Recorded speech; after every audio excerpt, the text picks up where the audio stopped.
Hello everyone, this is Prachi here from Cubics Global. I think you guys have not got bored till now. It's very sunny it seems. Are we on the same page? Group of people, you guys want to join in or you want to stay there? Okay. It's better to ask. Okay, so I started my interiors when I was quite young, like 17, and I decided when I was in my sixth standard, when I saw my aunt doing my home, and that was the time that struck me like this is what I would really want to go ahead with. And from there, I took my steps like giving your elementary, giving your intermediate. You need to follow few set of courses to be done being an interior designer. When I completed my interior diploma course, I was also doing my graduation from Symbiosis. The very first project that I could crack was when I was 17. Being into a Marwari community, you tend to get clientele from your own friends, your own circle, asking, "Arey mera bhi ghar kar do." So I was very clear till the time I have not much of experience. I will not charge them, but I get their homes, their premises to work on. So this is how I cracked my few 5 projects. That gave me a lot of experience. That gave me a different kind of confidence, I would say, and a lot of learnings. Because जो हम लोग college में सीखते हैं, that is something very bookish. You are not able to relate in day-to-day life. But when you are actually working on site, dealing with multiple labors, going and purchasing materials, and handling your clients is a different world altogether, I would say. So the start was like that, and from there, slowly, I gradually started my journey. I did an internship for 6 months, but I would say that was just a time pass. मुझे लगता था projects आ रहे हैं, लोग pitching कर रहे हैं. Why do I need to work? Why do I need to do any jobs? But maybe after 6-7 years of my journey as a designer, I started realizing I must join some bigger organizations, some bigger firms to have exposure to new projects, some new skills. So अब तक जो projects आ रहा था, that was very much singular based projects, an apartment, a bungalow, office. These were the setups. But जब आप बात करते हो designing a restaurant, designing banking sector, designing some monumental buildings, there's so many things when it comes to design. It's just not residential and commercial, but there are multiple aspects. So, but ऐसे हो चुका था कि अब I've come far away, so it's no going back. आप कहीं पे as a job भी join नहीं कर सकते हो. So what do? I'm very thankful to Google, Pinterest, and all the social media. So that was my takeaway. Like technology again, things that you are not able to access personally, going and see what is the culture trending, what is happening here sitting in India, what is happening there in Milan, what is happening there in Sri Lanka, or maybe it's the south of India or north of India. So the social media platforms really started giving me good insights like what are the trends going on. Uske baad I started traveling a lot. That added a lot of new knowledge to me. And this is how my design culture, my design history developed. Now we specialize very much into European and Indian classical fusion. So when I talk about fusion, it is not always कि दो combinations को मिला के आपने एक बना दिया हो. When I talk about fusion, it is being into Indian climate, being into Indian society, we have our set of comfort. It cannot be totally modernized, it cannot be totally European. It has to be something that comforts you, but at the same time, it adds a lot of aesthetics and beauty to your space. And this is what I think we have been specializing quite a lot, and we are working on it. So this is a quite brief introduction about me. I'll hand it over to तालियां बजा दो, सिर्फ introduction नाम बाद में ठीक है, मत बजाओ, इंट्रोडक्शन के लिए बजाओ. Hello everyone, my name is Archana Deshmukh Kulkarni and I am a conservation architect by profession. I did my masters in architectural conservation from School of Planning and Architecture, New Delhi, which is considered as IIT for architects, and very few courses are in India which cater to architectural conservation. It's basically a one of the flanges of architecture which goes into heritage conservation, that is historic monuments. And we have been in this field past more than 12 years, and we are working on heritage monuments on every category, right from archaeological research to fort and fortified heritage of Maharashtra and pan India, to even the Vadas or Peshwe Kalin temples, or even the modern heritage, which is a pre-independence era buildings.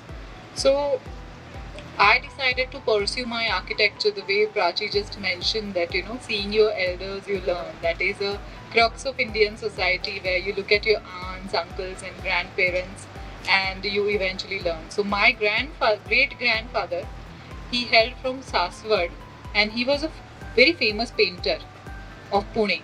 And Dr.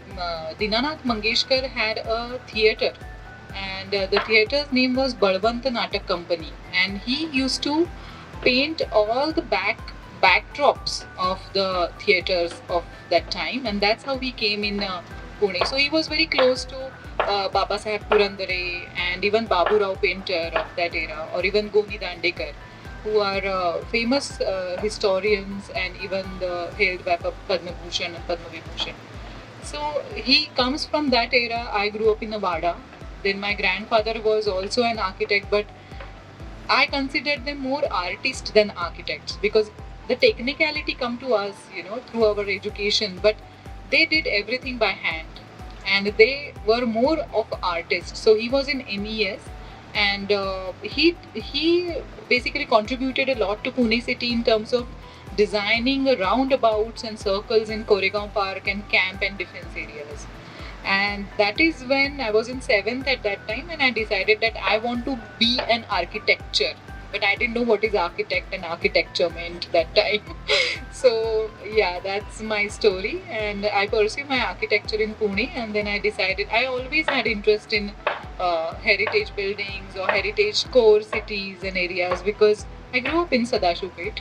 It is a core of Pune city, and having all these temples and vadas and very typical neighborhood, I always liked the fact that I grew up in the city area.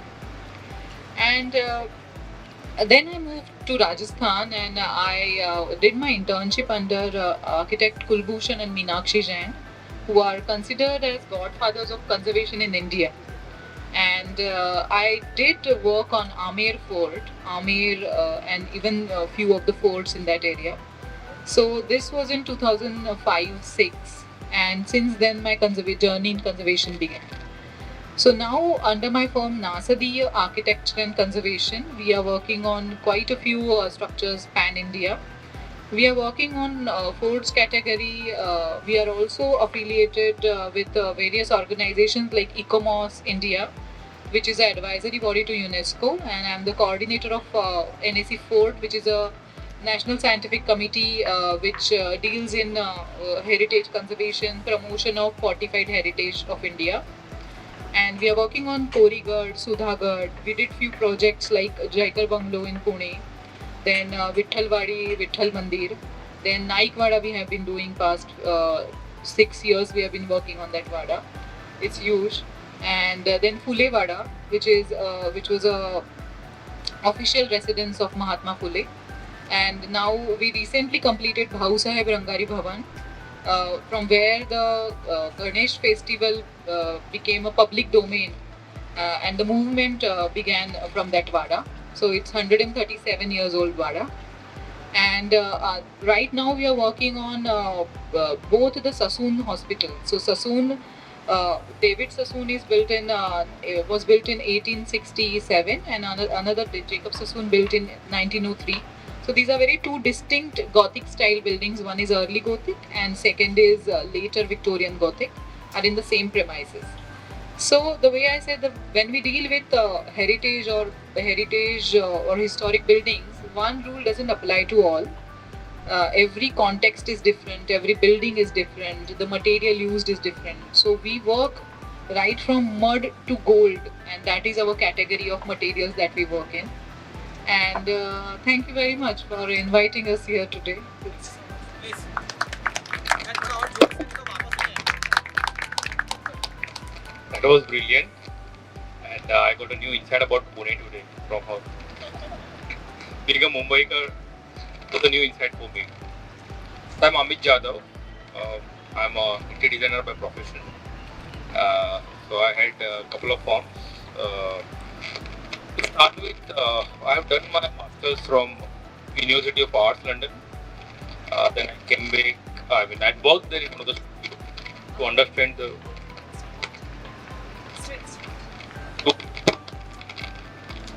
Is it clear? To understand the local context about London. I mean, how we do the practice. So I came back and I joined one of the firm to get idea about the Indian market. I worked there for 2 years, and it's brilliant. Before leaving, I mean, I delivered one project for that company, which has got best design of auditorium, and it was the first Indian company to win that worldwide in New York. After that, I have started a company called Cat Studio, where we are primarily into interiors for the corporates. We do massive corporate projects there. And a couple of years later, the company where I used to work earlier, me and that guy become a partner, and we started a new company as we wanted to give something to the society. So it was more of a disruptive sort of a solution for the interior fit outs, for the corporate spaces, I would say rather, wherein it's more about modular thing, wherein you construct 80% in factory and 20% on site. So within a given time frame, you can able to deliver the project with the right kind of quality and time. Talking about Jet Studio, we have few clients, it's overseas clients, where primarily we do pan-India projects for them. Talking about DXV, the other firm, Studio DXV, wherein we do more about corporate with design and build projects. I'll keep my intro short. Apart from this, I mean, I do teach in college, as I've always believed that whatever the knowledge we gain in our practical life, we should always share with the upcoming generations. And last but not the least, we also run an NGO, wherein we give free studies to the underprivileged students in the village. But it's about professional courses, as in interiors or hotel management, mechanical engineering, and that sort of thing. Thank you.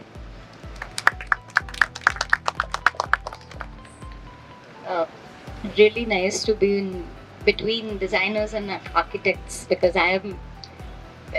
originally I'm an engineer, though now I'm in the field of design per se. So it's always fun to learn so much more, because what I learned in college was basically just coding, because I did my IT engineering, and obviously bored with that. And I realized it later in time, after I had already got admission into one of the best colleges in Pune. I realized that I don't want to do this, but I had to finish the 4 years of engineering. I also secured a job immediately after my education in an IT company. But just in 2 to 3 years, I realized that I should just not do this anymore. But in the meantime, parallelly, my career had already started. And it actually started by what I saw around me with my open eyes, and it was all of this. It's gone under the page. So all of this, right? All of us see this lying everywhere, even if I'm an avid trekker. So wherever I went in the mountains or traveled around, or just outside the train window or our car window, we always see this. And of course we see it in our dustbins, so we know where it's coming from. So my parallel career had already started when I had seen this, and I had also started thinking of what to do with it, whether I can do a career in it, but I had no idea. So that's when I decided to take up a break. I pursued my management degree post-graduation. I was in the US for a few years. Of course, not the most sustainable countries to go and study sustainability, but that's the step I took at that point in time.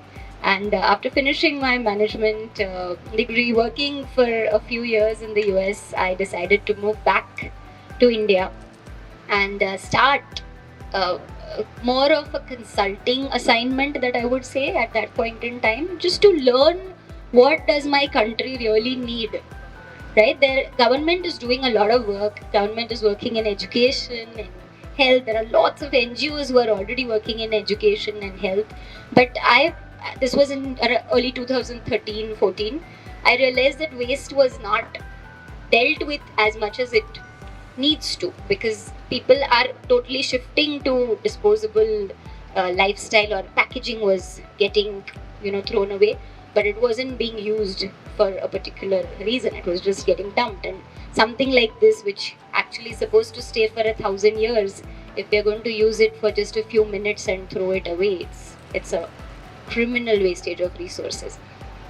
So just wrapping it up, in 2015 I actually finally jumped into making, like, into the journey of upcycling plastic waste and making of these products, and trying to weave into your cultural story.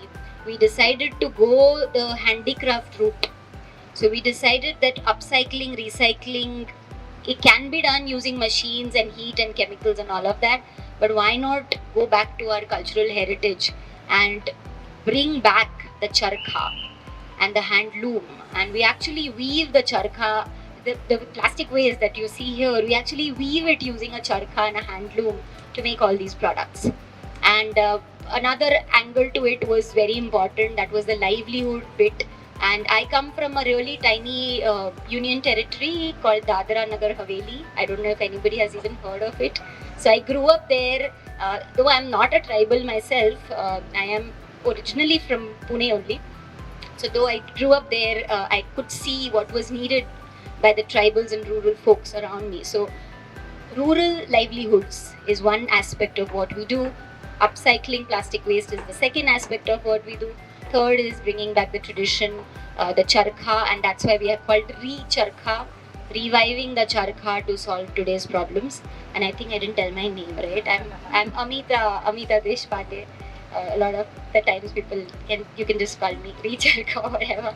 So yeah, that's what we do, and I'll leave it to you to moderate the session. And I'll have to be leaving a little early, so I might just walk out of the panel quickly. But you all can visit our stall. It's right here outside in the corner, called Recharkha, and my colleagues will be really happy to answer any of your questions.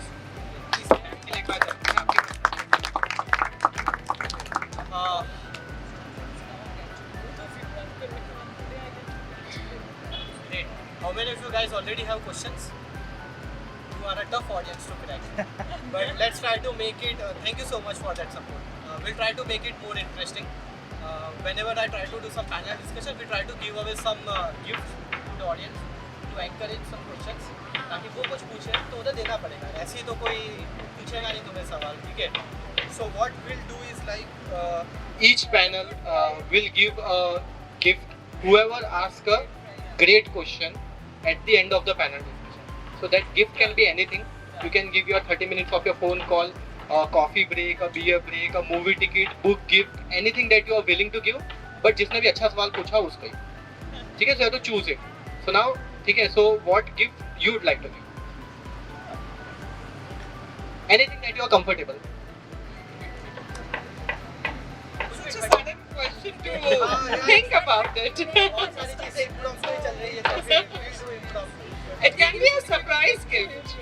It can be a surprise gift. Yeah, I think that works well. Whoever interested, I would love to take around on my site where we work on different materials with different expertise, and one of you or all of you most welcome anytime, and we will give you a round with the expert talk maybe. Yeah, we can discuss after the panel discussion.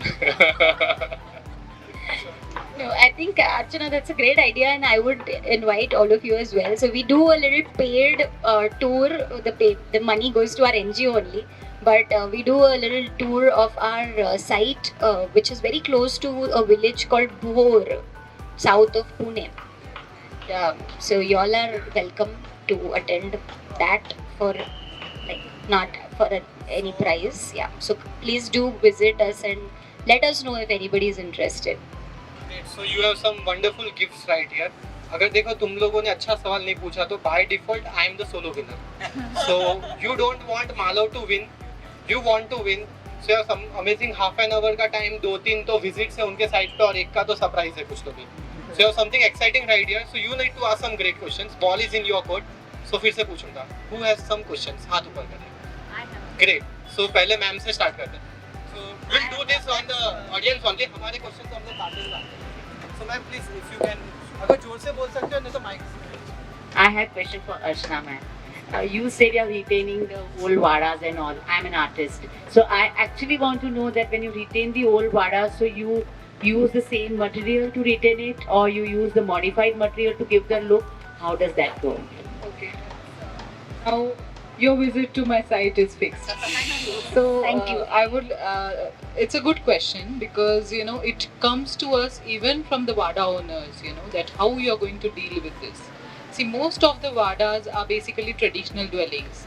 They are built with the traditional materials such as wood or brick or lime or mud mortar or even stone. So using same materials on the top of the materials is important because these traditional materials breathes.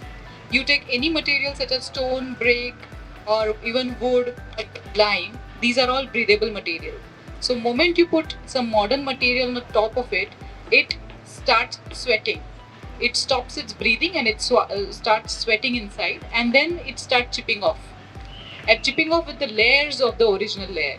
So see, the same way the cement has more density than lime. The cement has its own strength than lime. So if you put any heavy material on the top of this material, it will not work in long term. So this is also sustainability that we follow, that we use same material and not just material, traditional techniques.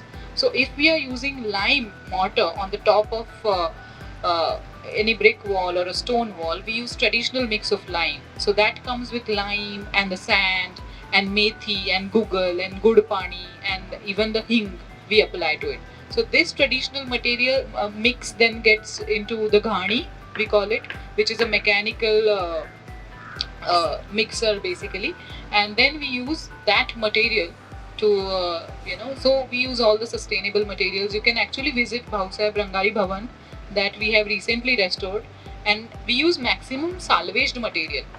So before introducing any new material, we also have to think about the sustainability of the old ones because these materials are quite expensive. Now when we talk about wood is all these vadas or buildings has Burmese teak. Burma teak has its own quality. It is more of oil contained in it than water because that is the another reason it is more sustainable. It is termite proof. So we use the same material, we procure it whenever needed, but use maximum salvage. Same technique, construction techniques also we use with our skilled laborers, and so it is like a full-time job, when it comes So to even the look of the vada remains the authentic. authentic. Yes, the authenticity. See, it's also like it's a building is basically an old man. Okay, when any old person goes to a doctor, the doctor asks about what is your medical history. So the building comes to us, we start with the historical research. And with the historical research, we understand the building better because conservation is like a reverse process than building something new. So we start with historical research, and that research leads to our conservation strategy and methodology. So yeah. Thanks for doing that because being an artist, we get inspired by these ancient monuments Yes. and historical monuments. So if that has been retained, we are so blessed. Thank you. You can follow our Facebook page because we put our work on it.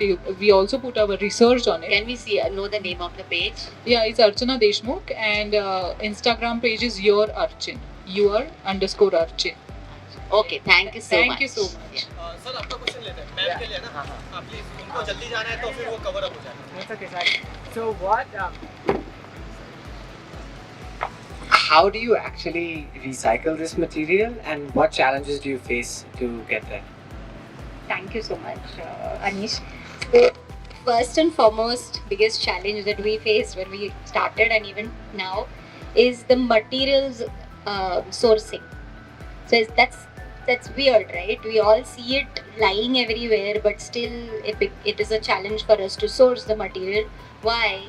It's because when people use the wrappers or plastic waste and throw it away, it's usually mixed waste which we throw away. Usually organic waste, dirty plastic, everything is thrown together, or things are just thrown outside in the open. So from there to get it to our site to upcycle it by women with their hands, it's really a big challenge. So that's why we originally we did start working with waste pickers to collect all of this waste and then clean it and then use it, but it is a big challenge to do that. So now we overcame that challenge by actually appealing to people, our customers, our supporters. So obviously first is don't use plastic and don't create waste, but if you end up using plastic and creating the waste, keep it clean, keep it untorn as much as possible, and send it to us. We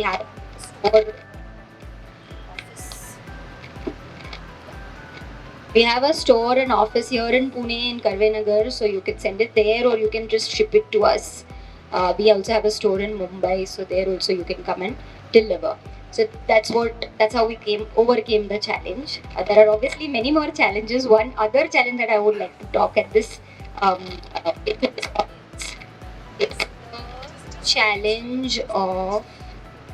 is the challenge of having right kind of admin people in our team. So because we are a startup, we can't pay as much as a salary as a corporate would rather pay.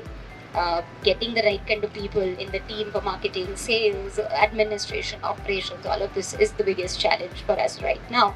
But thanks to our existing team who have, because of their passion, who have decided to come and start working with us. And obviously, as we grow, everything grows, the pay scale grows. So that's the second challenge. And how do we upcycle all of this waste is actually very interesting. So when you look at all of this waste, it just appears as waste, right? But we obviously first washing and sanitizing of all of this happens, but we then manually cut these using a pair of scissors into thin or thick strips according to our specifications, and then using a charkha we spin them together into reels and then we use them on hand looms. Has anybody here seen how a handloom works or a charkha works? Yeah, most of you, yeah. So we weave it. So it's like how your clothes would be woven in the past, or shawls, wool or cotton used to be woven. This is more manual than what cotton or wool needs, because the strips are very small in size. They are not long threads of yarn. So it has to be, it can be woven only till the time the wrapper ends, and then the new wrapper has to start from there onwards. So you all are most welcome to come and see our workshop, and the tribal women, the rural women here are doing a very hard work. Also the colors are original colors, we don't dye them.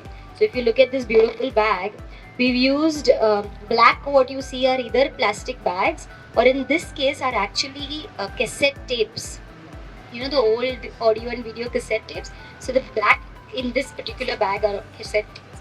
White is plastic bags. Golden are gift wrappers. The glittery gift wrappers that we all use to wrap birthday gifts in. So it's actually that. And there's a bag there on that chair which is actually made of Sir Excel packets or Mammy Popo diaper packets. So yeah, it's all fun actually to make these designs, because we don't color them. We use whatever colors are available and we mix and match and make patterns. So each and every product of ours are unique and different. Really nice products. I mean, the aesthetically also they are so, the color combinations, the patterns also. Challenge is like you need to finalize the design or सोचना है कि कौन सा three में I know exactly. I mean, what threads I have now, and So many more challenges actually. I just told you. There are many more challenges. Great. We'll discuss more. और किसके पास questions है? आता हूँ मैं 2 minute. We'll do one common question for everyone.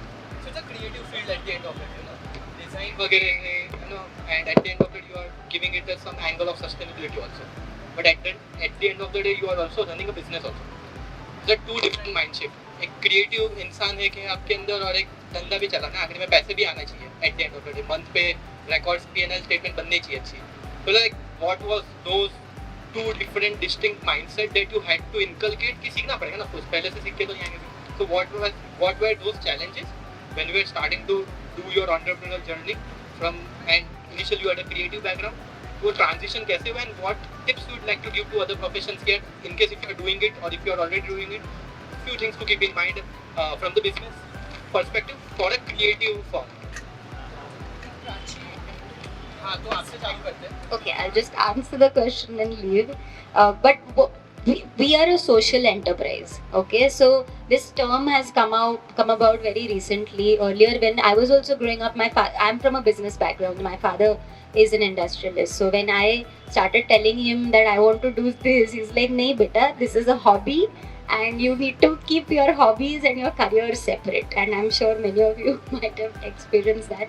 But then you have to be a little hard nut, and you have to just keep persisting. But we try to make, obviously we make profit. It's not that we are in losses, but you have to redefine what profit is. And in our case, profit is in social enterprises rather, or actually it should be in all enterprises. Profit should not be just calculated by economic profit, but also by the environmental and the social profit that you are creating. So triple bottom line is what defines a social enterprise, and of course that is what we track. Economic profit is important, so you have to take certain decisions as to how you're selling, what kind of people you're hiring, what cost cuttings you have to do for yourself. So being a founder, you have to take obviously a big pay cut, or leave certain things that you would rather do otherwise until you reach that particular level, after which you can then take off and become a good profitable business. So we are about 7 years old now, 2 years into COVID, obviously took a dip, and we are again trying to sustain ourselves. So there's lots to do, a lot of business decisions, very, very strict business decisions to take. But I'll leave it to the others to answer that question, because I'm sure they are also facing the same problems. And I'll take a leave. Thank you so much, all of you. I'll let Amit talk. Please इनके लिए एक बार तालियां बजाएं. You can connect with her. आप लोग जानते ही हो तो फिर.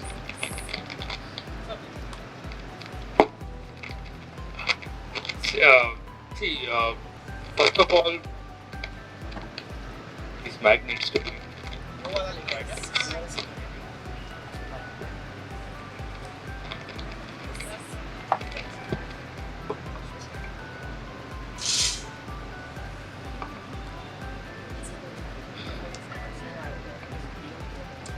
So what I would like to give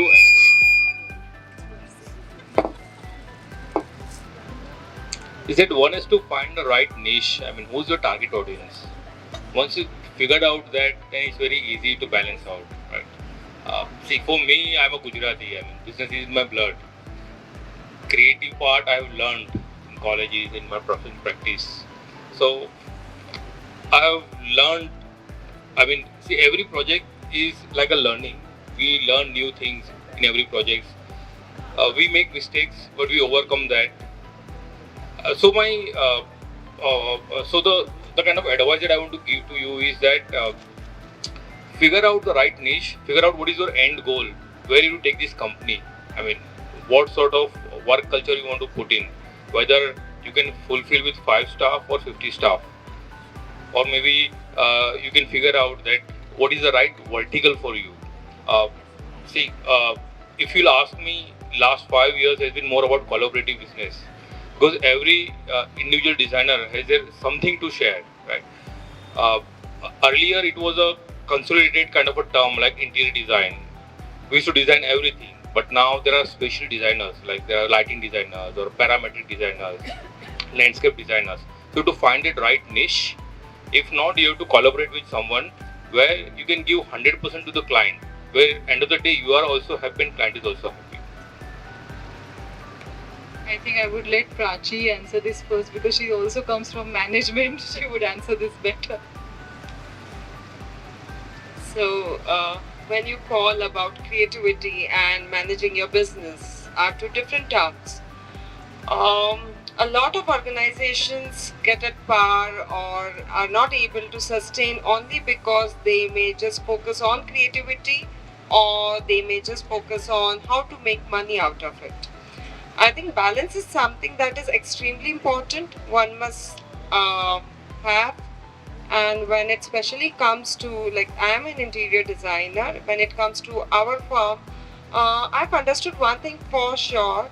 I can spend a lot of money into advertising, marketing, multiple things that can get me good business, but that's a one time go. If the quality is not at par, if the people who are coming to me or paying me is for the creativity, for the design, for the perspective that I have, if at any point that deteriorates or is not fulfilled, the customer, the client will not be repeated. So I think your base has to be really strong. When you start working towards it, पैसा आने वाला है. No matter, it's not gonna go. You know, there are people in the market, in the society who are willing to pay you, but they want that quality work. So if that is given, and I'm sure again, ऐसे ही नहीं आता है पैसा, you have to manage it. Of course, that's a more important aspect. So being a designer, everything is not you cannot take care of everything. There are multiple things running an organization, even running a small setup. You need accounts department, you need your CAs, you need your digital marketing, you need a maid to clean up your space, you need a person to collect the garbage, you need a person to get the water tank. You know, there are multiple 20 different agencies from different backgrounds coming to your office. So again, managing that is a biggest hustle, I would say. एक designer ये सब कुछ manage नहीं कर सकता है. So you need to be very smart enough to give away your work, divide, and this is how you can focus on your creativity part, and you can enhance well. So this is my go on both the aspects, I would say. So for for heritage conservation, it's very important aspect. You know, like working in heritage or historic sector, and also at the same time making money to run your business. This few years back, this field was not much known field, but now the times have changed or times are changing, where even people are understanding the value of heritage. It initially for us also we have faced these challenges that we literally did this as social service, making people aware of their old man, which is a heritage building. Nobody is willing to spend on something which is old, which is ancestral. But now the times are changing. They know that our heritage is also a matter of pride. It's a sense of belonging. Unless you don't know where you were, or your history, where you don't know where you will be in the future. So this is also was a big challenge for us to make sure that people spend, but at the same time we are taking care of their investment. So we always see in our projects at investment, and this particular building, which is sustaining for last 100 or more than 100 years, we make sure that the building will sustain for another 100 years using the same techniques or materials or etc. But yes, this was definitely a challenge for us. We don't see heritage a practice in our own business as well, but also a heritage economics for the person who's spending his own investment on the heritage. So we are affiliated with many heritage trusts, like temple trust or heritage owners, and we are helping them build their historic structure sustainable. Like we are working on vadas, but then we are converting into a boutique hotel. We are working on various temples, but once the temples is restored or conserved, the flow of tourists, the flow of people is also increased. So the dan petties were also filled day by day just to see the temple. So now the times and even vision, so it is also our profession is also a time capacity building, awareness, and even awareness programs, holding up awareness programs, outreach programs. This is also part of it. So we are also social workers in a way with the business we hold at one side. Yeah, thanks. Please. So yeah, so we, I mean, kiska budget is an issue. For some people, budget is not an issue, but they don't know their expectation. Like a lot of people who come with money. I mean, no offenses, but they don't know what are they exactly looking for. They're like, हाँ ठीक है, money is not a challenge. Just get this thing done.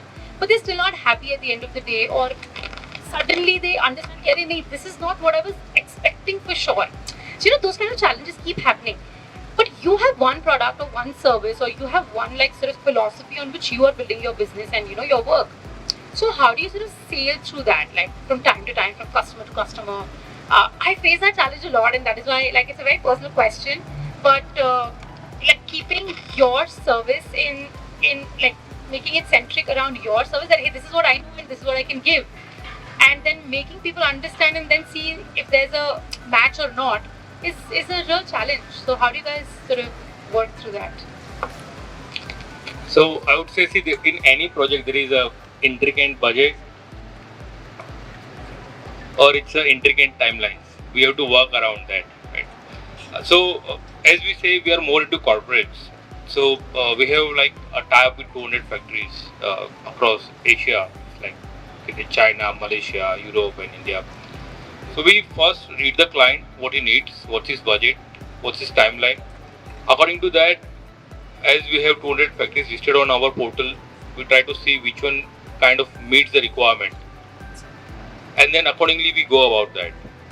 Talking about corporate space, as I'm talking about corporates, 85% is ubiquitous. I'm talking about the design or talking about the products. So we know that we have that particular budget and timeline assigned to that 85%. 15% is a customized thing, which is a bespoke, and we kind of put all our energy and effort to that, which makes that particular corporate sector a beautiful corporate sector.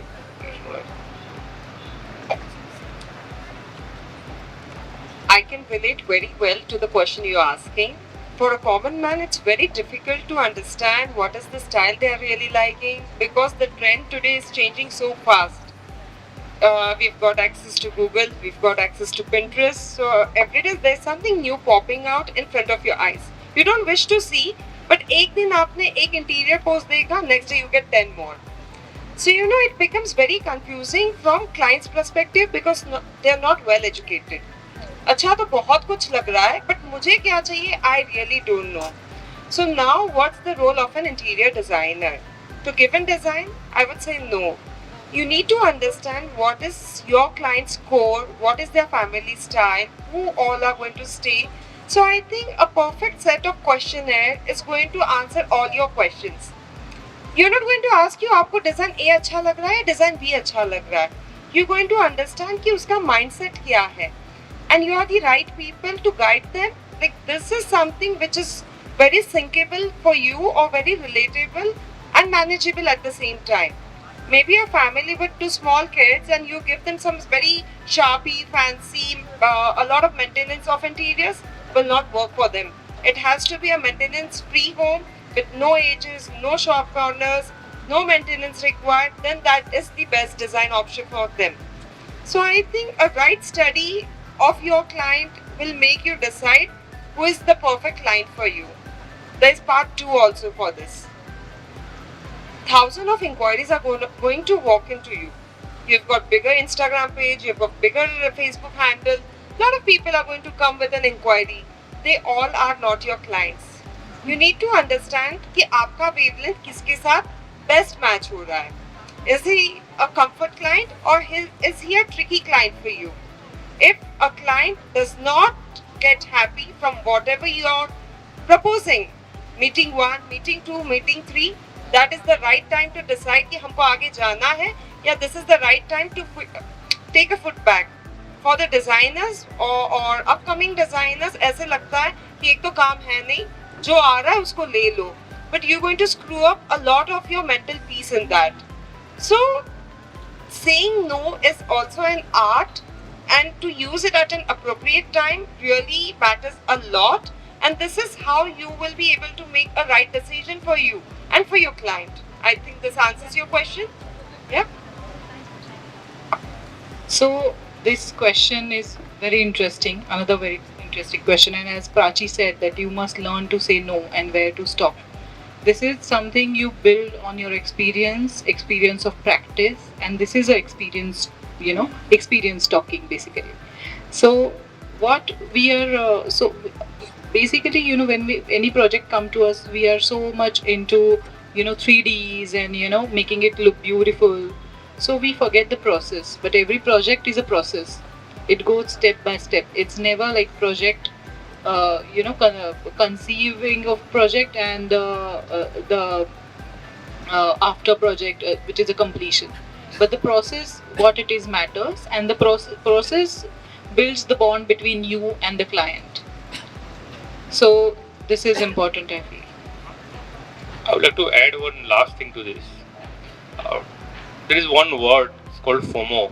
You'll answer, right? So every client has a thing that if I miss something. So just to tackle that, in corporates, the first thing is the layout, right? Like my clients come with 10,000 square feet of office space, and he always has a kind of thing that maybe I'll make it option A, B, C. We figured out that last couple of years back, we were doing one project for a German company, and Goras were there sitting out, and they had thousands of questions about the layout. We were making iterations and iterations. Like there were 100 layouts at a time in last 5 months. Okay. So to tackle that part, we figured out that this is the right niche where we can actually enter, and now we are creating a sort of software where you just put in the parameters, and the layout itself will give you kind of proper office layout, right? It's called a layout tool basically. So right from 500 square feet office to the 10,000 square feet of office space, you just write the parameters about the meeting rooms, the conference, the number of workstations, and in like fraction of seconds it gives you the layouts. So we are trying to kind of prepare that sort of tools as well that can help us and clients to understand the better. Just to take a follow-up question on that, it's like a creative field, ऐसा नहीं कि 10 रुपए का chips का packet है उसका value ये है. How do you guys come up with the pricing of your work? It's not easy, right? It's I have to ₹5 का give भी my 5 surprise crore का gift to भी. you now. It's a so critical part of it. Yeah, it's a very relevant Like, question, yeah. especially newcomers and because people don't know and there's a lot of effort. Like, I mean, no matter how much Underpricing, experience you hold, overpricing. even people with a lot of experience, the effort doesn't go away in the service industry. There's always constant effort. So how do you make sure yeah, that's very good. And just to add to that, and justifying the value of that price. Like making them go through a process, as you said, and overall justifying that cost, इसका value ये. You just tell us what your process looks like about pricing and justifying the value of it. I need to know about the heritage projects.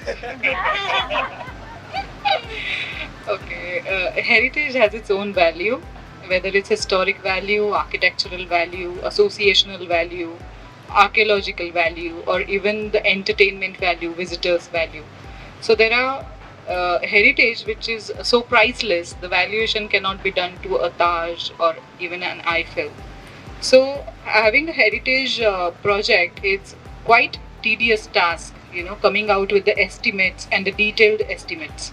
So for our government projects, we use SSR, which are like a state scheduled rates for which are the designated rates per item, per material supply chain. And for non-SSR items, we work out the market rates. But all these materials, the way I said, the stone or lime or brick or wood, and the type of wood that we use, right from schism to iron to for teak to Burma teak. So these are very, very expensive materials. So right now we are working from the range of 1 CR to even 40 CR projects. So every project is dealt differently. Like for the fort, fortified heritage, the material, the loading, unloading, the the charges to take the loading up on the fort is completely difficult and different. And building a vada, it's something different. And restoring a vada, it's something has its own economics. And even for the temple trust, because the work is much more decorative of the shikharas or any decorative elements. So that kind of skilled labor is also, it's a completely different economics in that case. So we work out each and every detail.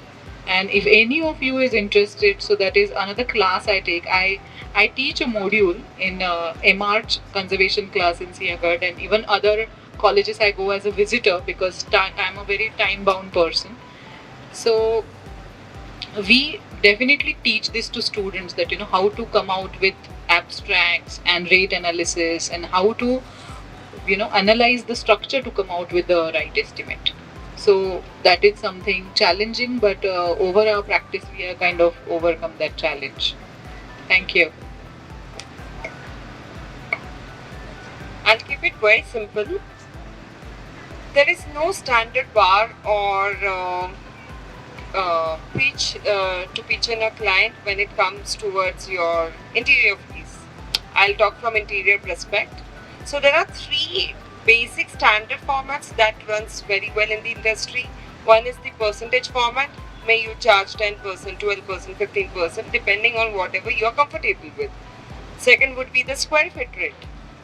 If it's a 1,000 square feet apartment, you fix up 1 square feet as a designing charge and you can just propose that. And third is the most, basically everyone uses is the lump sum amount, where you fix up with one decided amount and you continue with the project. But in all this, how are you going to evaluate the project? You need to value your time, your expertise on the project, and only on that basis you can forefront the amount. If you're a newbody, you cannot expect the client is going to give you like 10%, 12%, 15%. Your lack of experience. So this is the time when you have to build up your own experience. But you also cannot go undervalue yourself. कि जो आ रहा है दे दो. Maybe for few first 5-6 projects to have your expertise, your experience. Of course, that would be like a freebie project because you don't know, you're not aware of what kind of skills or challenges you would be facing. But once you start gaining that experience, you should have one standard bar कि ये project हाथ से ना छूटे 5%, 7%, इससे नीचे मैं नहीं जाऊंगी या मैं नहीं जाऊंगा. You have to understand that one bar. And धीरे धीरे you have to understand, this is the client, is he in my mode, am I able to do it, am I not, or how much work is involved, is civil part more of involvement, is only designing needed. So you have to judge how much time would be involved, and on that basis you have to be a bit flexible. Once you are a pro designer where everyone is coming running to you, sir please कर दो, madam please कर दो, वो बात अलग है जो कि बहुत कम है. Because market में every day 500 new designers are coming and they are all superb, they are amazing. ऐसे नहीं है कि आज आप बहुत अच्छे designer बन गए तो कल कोई नहीं आएगा. So it's a very moving, fast moving, running market. You have to keep up with the scale and see the targeted audience, what market, what range is going on, and be in align with that. I believe in that more. Great. हमारे पास 5 minute है. तो यहाँ पे और दो लोगों ने किसी ने हाथ ऊपर किया था क्वेश्चन पूछने के लिए. अच्छा ठीक है. तो you can connect with them later on. Card वहाँ पे करना है. सर आपको क्वेश्चन था किसी को? अच्छा ओके. तुम्हारे पास एक क्वेश्चन लेते ऑडियन्स का. अर्चना आम्हाला विचारायचं मराठीमध्ये चालेल ना? आता जर आपण राजस्थान बघितलं आणि महाराष्ट्र बघितलं तर महाराष्ट्रात भरपूर साईट्स आहेत राजस्थानपेक्षा हेरिटेज साईट. पण आपण खूप मागे वाटत नाही का की टुरिझम डेव्हलप करायला हेरिटेजच्या आजूबाजूला की असं का वाटतं, का होतं आपल्या इथे महाराष्ट्रामध्ये? Okay. See, I always say that fate of heritage is in the hands of bureaucrats. They decide that, how much funding goes where. But now the times are changing, Let me tell you for Maharashtra also. I began my journey for conservation in Rajasthan. And I got to work on few of the fantastic projects in Rajasthan. The government there were already aware that heritage properties are their source of income. So the kind of policies they made for even the private heritage owners were fantastic. They could convert their Havelis into the boutiques or boutique hotels or even the shops. So this was a very good policy making decision by government of Rajasthan, which was done in really in 70s and 80s, and it actually became helpful for their economy as well, because a lot of foreign funding came in. Foreigners to in terms of tourists, and Rajasthan is one of the states where you have lot many, even the rickshawala has married a Gori meme. So if you go to part of Rajasthan like Pushkar or even other some of the states, amazing, the difference you will get to see. So now in Maharashtra, the times are definitely changing. We are getting a good funding. I mean, let me tell you, the DPDC funding is basically for the Nagar Vikas. So Nagar Vikas, now they get good funding, like in thousands of CR. But now they have particularly kept 3% for the heritage out of all that amount, which is dedicated to heritage. See, for the state archaeology, till now, before this government, the funding was only 25 CR annually. But now it is going beyond 100 CR. So the times are changing, and I am extremely hopeful. We are burdening up with the projects now. We are getting good projects. And definitely, we have good days to see, for our fortified heritage as well, and also for the temples and other heritage structures. And it is also with the policy making. I mean, we are on the panel for policy making as well, and it is ongoing. So you will definitely see some light, in Maharashtra in a few years to come. Thank you. Great. So और कोई questions होंगे तो आप इनके साथ connect कर सकते हो. So where They can connect with you. On Instagram, Facebook, we are always putting our work, and mine is your Archin, and she has Followings already. So I'm famous by the name Cubics Global on Instagram, and it is a very correlative platform for all the new buddy designers, because we share a lot of detailed design work process. So a lot of time you cannot ask questions. आपको देखना feel करना होता है. So I think that would be a right platform to guide you. So I handle my own Insta page, so you can connect me on Amit_official on Insta, and you can DM me your questions if there is anything. I'll definitely help you. Great. So बात करनी रहेगी तो आप उनके साथ connect कर सकते हो. We'll do very rapid fire. 2-3 questions. One liner answer देना. Entertainment होना चाहिए थोड़ा सा. So we'll do some rapid fire. Where do you guys go for inspiration, or what does your like finding new ideas? आप क्या करते हो? What your process looks like? I would say rather, I go to websites, blogs, and I can able to understand what's new in the market. Any specific website or blog would you like to? It's the Cool Hunter or Archicad. I would. Okay, great, man. What's the question? Where do you go for inspiration, like to find new ideas? I shut myself off for any inspiration. I just shut myself off. That's when I get inspired the most, when I just close off everything. And the forts inspire me a lot. I don't do trekking by any liking, but my work takes me to all these great sites. So my work is my passion, and it inspires me a lot. So there are very few moments that I shut myself off in a way. Amazing. So something that keeps me up is travel, a lot of travel. So it can be international, it can be a small village, it can be anything, because there is something hidden inside and your eyes has to be open to grab it all. So yeah. Great.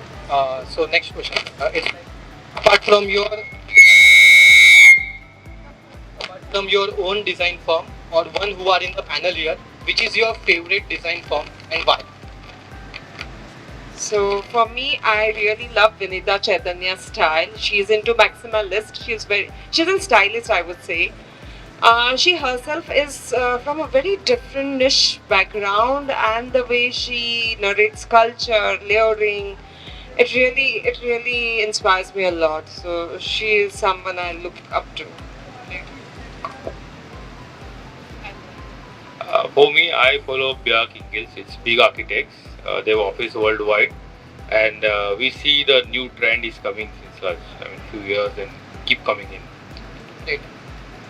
I follow Dr. Shikha Jain. She is a PhD in heritage conservation, and also she's into architectural research. Because our project comes with a lot of research, we follow her. Her firm's name is Drona, and also there are many Spanish and European firms that we do follow for the adaptive reuse.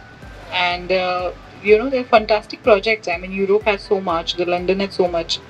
And when we were there, I was there in London, and we really came across with such good firms which were converting existing houses into the modern usage. So yeah. So Great. Any closing note for the audience? I don't have. Just one line. Thank you very much for I just hope you all have enjoyed. I mean, the three of us coming from different backgrounds, and it's amazing to speak on what you do, but also to understand that what others are doing, and it's also connected in a various ways, and yeah. We'll end this with the last question. देखो बंदे था मुझे मार डाले. ठीक है. So what we'll do? One last final question. If you had one superpower, what would that be? Quickly, jaldi. Don't head it to me like this.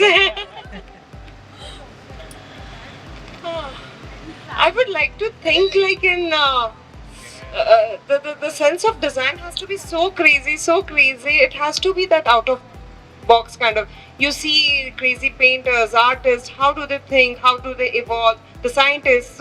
So वो crazy mind होना चाहिए यार. I wish. Great. Yeah. So we have Grant. Now Nice. you have to ask a new power. Okay, I would love to fly so that I can just go anywhere I want, and I just go and check the heritage site, whichever I want to fly on. And because right now we are into photogrammetry and drone survey, and sometimes I just feel I should just sit on that drone and just take a round, so that technology takes time, Correct. to process. So sometimes I just feel that I'll just fly and do my own survey. So you have granted that. The one word is invincible. I would like to say. Great. Thank you. That said, can we give a huge round of applause for the panel? And also, can we give a huge round of applause for audience? Not an easy task to say. Thank you so much. Thank you. It was great to see you. आप लोग बात कर सकते हो उनके साथ, and बाकी की चीजें मंदिर आपको बता देंगे. Thank you so much everyone. Thank you. Have a nice day ahead. Just